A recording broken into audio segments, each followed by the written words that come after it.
Hello and welcome to this tutorial on how to create a mandala in Illustrator. First of all, you open Illustrator, you get yourself a clean slate or a clean workspace. Usually you can use the menu, but if you're advanced you tend to use the commands. So if you do Command N, that gives you a new workspace. I like to zoom out a little bit so to see the outline of my canvas. In this instance I'm going to be using round shapes, because the shapes are going to make the foundation on which we make the pattern brush, and the pattern brush is what we use to create the mandala.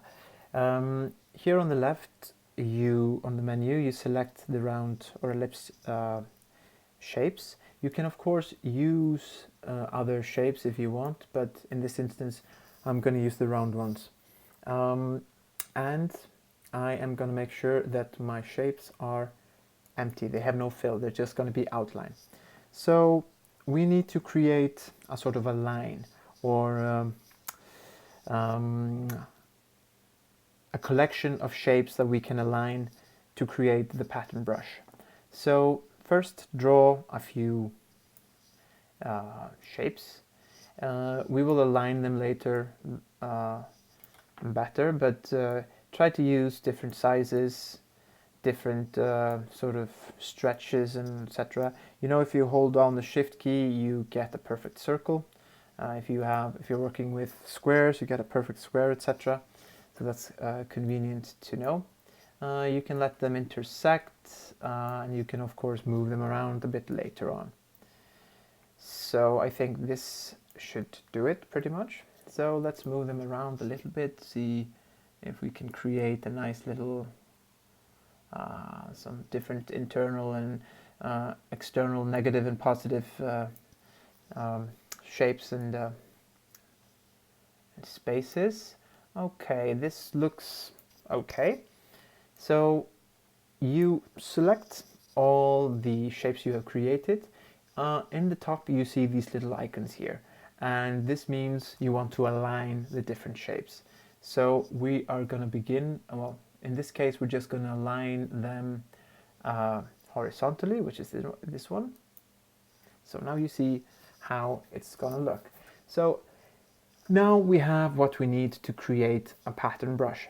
But the thing is, if we were to create the pattern brush as it is now, it would not work the way we want to. Because then we would just be creating a line. What we want to do, first of all, I would group all the items together. So use the command NG, that groups all the shapes together, so they will be treated as a whole.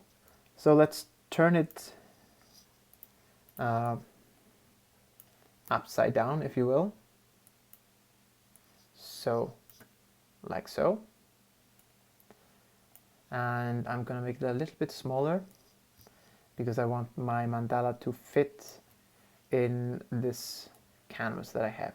So this is the basis of the pattern brush. So now you select all the shapes.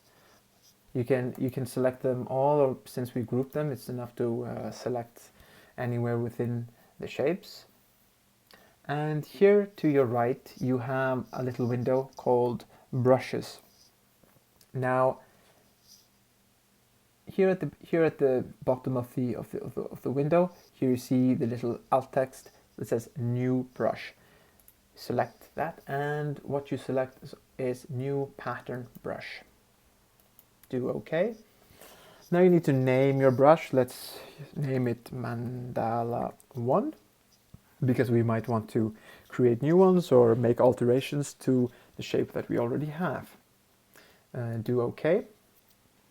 Then drag this a little bit to the side, outside of the printable area, and let's draw a new round shape, a perfect circle.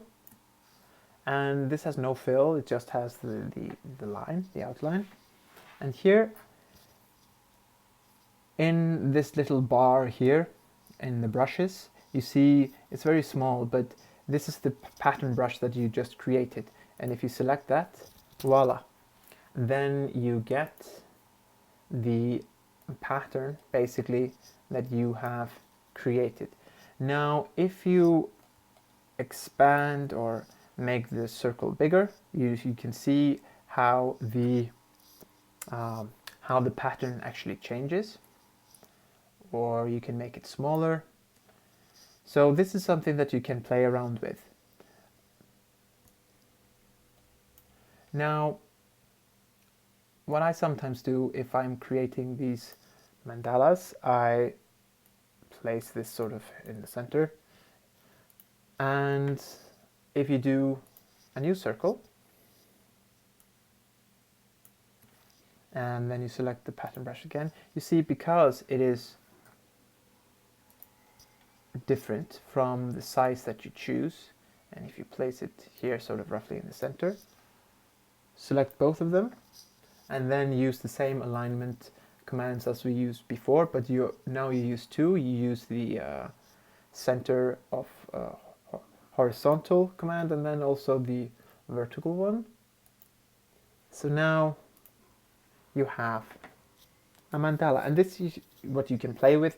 You can take this and you can change the shapes around, you can alter them, you can make the lines thicker, you can make them thinner, or you can use the fills, because these are all empty shapes. You can easily introduce some fills, and that will of course change the whole appearance of the mandala. So this was a quick and easy way to create somewhat intricate designs using the pattern brush in Illustrator.